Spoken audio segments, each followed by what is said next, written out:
Hey there everyone, I'm meteorologist Cassie Nall, and this is your 10 weather impact recap for the week. Let's start with a look at some of the top weather stories from around the country. In Hawaii, huge waves moved toward the waterfront in Kilauea, Kona on the Big Island on Tuesday, splashing over cars, pedestrians, and against the windows of a nearby restaurant. Patrons recorded the chaos as the waves crashed close to the building.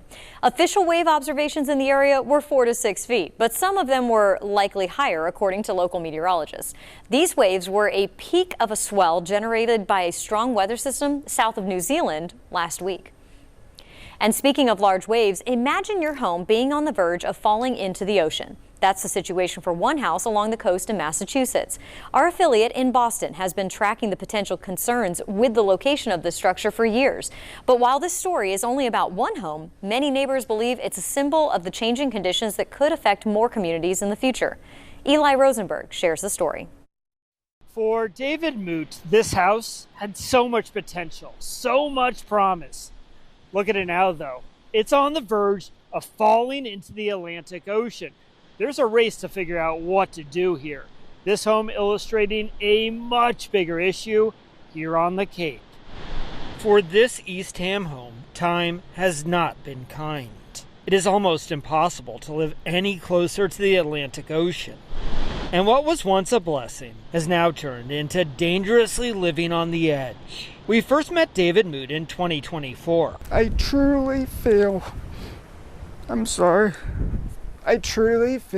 blessed. He bought the house well below the $1 million asking price. He told us then he knew this day may come. People say, "You're crazy." And I said, well, yeah, I am. And now that day is here. A storm this past winter wiped out 8 feet of Moot's front lawn. When this house was built decades ago, the front lawn here extended a ½ acre out. Where we once stood, now gone. Neighbors can't believe it. I think it's happening way faster than even I thought it was going to happen. And I thought, another 3 or 4 years. But now it's like gone. Isn't it jarring to see just how close this house is to the edge? When we talk about coastal erosion, which is what we're seeing here, rising sea levels and intensity of storms, well, this is a major concern for coastal towns up and down the Cape. It's actually been an extremely emotional journey, I think, for all of us involved here. The town of East Ham recently going to court, and demolition of the home has started. The worry, if nothing is done, this home could fall on those walking the beach below. We always thought that we had some time on our side, but after that storm, there was no time left. So this is a worst case scenario on all fronts. Moot declined to comment this time, and the town says the process has been emotional for everyone. This once priceless view ultimately coming with a price. In North Carolina, efforts to conserve the state's coastal resources are getting a big boost, while still letting the public enjoy the outdoors. Elise Sandlin shares why it's so important to protect our coastlines. This is Topsail Nature Preserve, stretching miles without disturbance from development. And now it can stay that way forever. We have seen issues up and down our coast with erosion, high tides, flooding, and keeping a beach intact and an island intact helps protect the communities to the sound side of this. That's happening as the North Carolina Coastal Land Trust transfers its ownership of the Topsail Nature Preserve to the North Carolina Department of Environmental Quality. Local and state officials joined the organizations at Topsail Beach on Tuesday to celebrate their common goal of preserving coastal land. NCDEQ Secretary Reed Wilson says this land will shift because of tides and winds, but not because of bulldozers. This is important because this beautiful, wild, rare, unique place will be forever that, wild and available for people to come enjoy. Coastal Land Trust worked to obtain the land in order to give it to the state, an effort that cost $8 million. And this was the first time I've ever had people writing pretty large checks and just thanking us so much for the opportunity to do it. This is a beloved piece of land here on Topsail Island. Executive Director Harrison Marks says $1.6 million was raised by the community. We had checks and notes from people who had come here to vacation as kids. and they loved this place. Now the beloved land will be preserved for wildlife and visitors. Just after 2 p.m. on Monday, a 6.1 magnitude earthquake was reported off the northern coast of Cuba in the southern Gulf. That shaking was felt in portions of central and south Florida, all those little squares that you see right there, and several buildings in Miami were even briefly evacuated due to structural concerns. A cruise ship about 20 to 25 miles from the epicenter of the earthquake also felt the tremors while out on the water. It was right around 2 o'clock and everything was going well, and all of a sudden the ship started shaking and things falling off the shelves and people kind of grabbing hold of things, trying to hold on, and it lasted about 20 seconds, and we thought we had ran aground or wrapped something in a propeller. The ship was just shaking so bad. Now, the energy waves from that earthquake actually traveled through the Earth's crust and registered on seismographs here in East Tennessee. This is one of those seismographs from in the Greenback area on Monday afternoon. Where you see that black line suddenly become huge, that represents a 15-minute window of time, and that big shaking is at 1400, which was 2 p.m., when the seismograph began registering the energy waves. Another interesting note, the earthquake happened right at 2 p.m. in Eastern time in the Gulf, but it took 3.5 minutes for those energy waves to reach East Tennessee. Science is so cool. In Alaska, a large wildfire burning in the northwest Arctic borough near the town of Ambler is proving difficult to manage. The fire started in the village landfill late last week and spread into the dry forest nearby, quickly growing to about 1,500 acres in size. Now, due to the remote nature of the blaze, 12 smoke jumpers immediately responded. Smoke jumpers are elite wildland firefighters who parachute from aircraft into remote, rugged landscapes to quickly suppress wildfires before they grow out of control.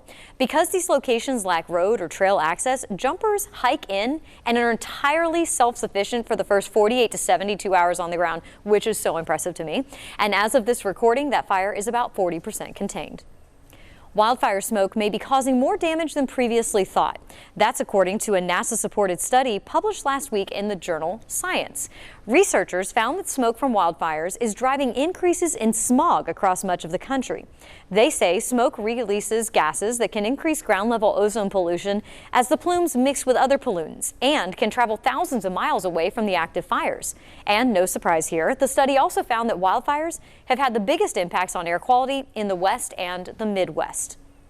The city of San Diego in California could help Arizona and Nevada shore up their water supplies under a first-of-its-kind agreement announced last week. The deal would allow San Diego County to sell some of the rights it has to Colorado River water to the two states. The water wouldn't physically move across state lines.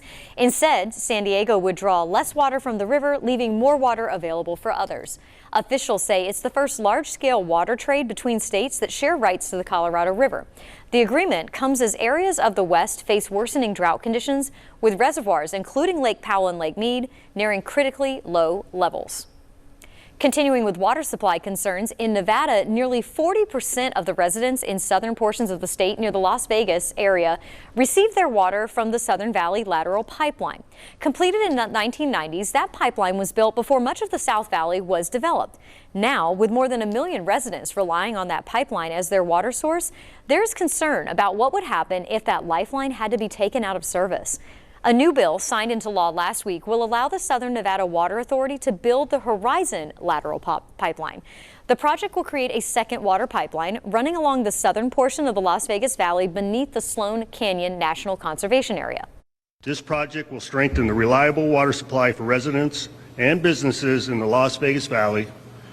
It will provide system redundancy, protect against potential outages. But with the size of that pipeline, if we had a major failure or a need for a big rehabilitation, we would potentially be taking up to 1 million people out of water for a period of time. There was a leak in 2017. It was a very fortunate situation in that the leak was able to be found and repaired within a 10-day period of time. This is very necessary, and we've always planned on this pipe being needed. In Colorado, the drought is now severe enough that the governor has declared it a statewide emergency. Record low snowpack and an extended stretch of warm weather are factors behind it. One climatologist explains that the governor's declaration gives Colorado tools it didn't have before, including the ability to ask Washington for help. It really kind of opens up to say we're in a state where we might need some federal resources to help support us as we get through this. That climatologist also shared that despite the drought, an issue with drinking water supplies is unlikely, saying that Colorado as a state is generally good at water management. Watering restrictions are already in place for larger metro areas like Denver. In Utah, Governor Spencer Cox has issued a new executive order setting new guardrails around data centers. The order aims to set a higher bar for data center development. It directs state agencies to prioritize the protection of water resources, the Great Salt Lake, air quality, and utility ratepayers. Following a meeting of state and federal officials about the Great Salt Lake, Governor Cox acknowledged that the executive order followed public pressure. Large protests have been held at the Utah State Capitol against celebrity investor Kevin O'Leary's proposed mega data center in the Hansel Valley of Box Elder County. Look, we've had feedback. I think everybody's aware of that. The feedback has been incredibly helpful. People are concerned about data centers. They're concerned about the lake. They're concerned about resources, and they should be concerned. I share those concerns. They're right. So what we wanted to do is to put out this executive order, which talks about things that are already law, but making sure that every data center is subject to that. Groups against the building of the data center say that this action by the governor is too little too late, and they hope to see more steps taken to mitigate wildlife impacts and have more transparent public engagement with lawmakers about the project. And the West isn't the only part of the country dealing with impacts from drought conditions. Southwest Virginia has been in a drought for months now, and that lack of rain is causing major problems and concerns for local farmers. Ethan Ellis has more about how the weather is affecting crops. Well, the Commonwealth hasn't been drought-free since August of last year. That's almost 10 months ago. And now farmers like Johnny Hunt are starting to feel the impacts. It's unlike anything I've ever seen, right?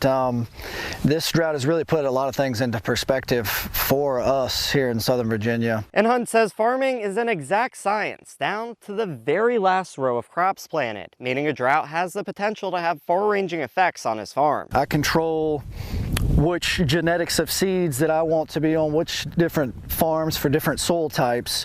We spend months maintaining all of our equipment, and we're shooting for this window right here. It's really been difficult for us to get everything in the ground in that window. Hunt says feeding his cattle has been one of the most difficult parts of the drought. Everywhere local here is in the same drought.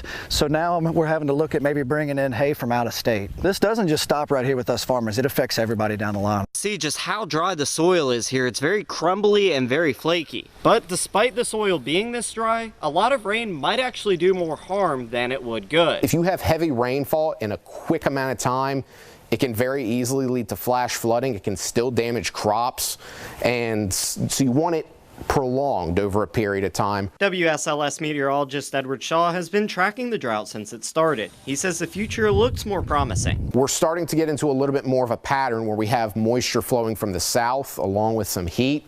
So that hopefully will provide for some showers and thunderstorms that provide beneficial rainfall to the area. Farmers now left waiting on the sidelines at the mercy of the sky. There's nothing really that we can do. At the end of the day, we put all of our faith in the good Lord to make it rain for us. As the FIFA World Cup begins, all eyes are on soccer, but athletes and fans may be facing challenges beyond the competition when it comes to the weather. Dangerously hot and humid conditions are possible during some of the matches. Maribel Gonzalez spoke with a group of athletes about the preparation it takes to safely compete this summer. The drills are heating up on the field for the players of the LA Force, and soon the temperatures will too as the team kicks off the season. A new analysis by the World Weather Attribution Organization predicts some FIFA World Cup games to be held in the southern and inland parts of the U.S. and Mexico could experience extreme heat and high humidity due to climate change. And while these players won't be in those matches, as athletes, they understand what it takes to stay safe in those conditions. I mean, The main message is staying hydrated, I would say. You have to at least hydrate 48 hours and consistently throughout the week just so you're in shape. Failing to do so can quickly put a strain on the body. When it's hot, I mean, dry mouth, exhaustion. A lot of it has to do with decision making as well, right? When you're tired, your decision making goes out the window. The team's coach, Deckel Kanan, is a veteran professional soccer player who knows prepping and competing safely doesn't start on game day. It's much more than those 90 minutes that people see on the TV. Ideally, a lot of rest, a lot of food, good nutrition, a lot of hydration, ice baths, saunas, a lot of massages, a lot of things behind the scenes that nobody sees. And for those cheering on the athletes, it gets pretty warm in the bleachers as well, so I would also say bring your own water, a hat if you need it. I'm Maribel Gonzalez reporting. And we're going to be feeling the heat here in East Tennessee over the next couple of days. Remember, because it's humid, it will feel warmer than it actually is outside all the way into next week. Some days have higher rain chances, others have lower, but we are watching the early parts of next week for the potential of some locally heavy rainfall that may lead to some flooding concerns. Also a decrease in the afternoon temperatures. Check back for updates to that forecast. Thank you so much for watching. And remember, you can get the very latest with your forecast and watch our 24/7 live radar anytime with the WBIR app. You can download that app for free and watch on your TV.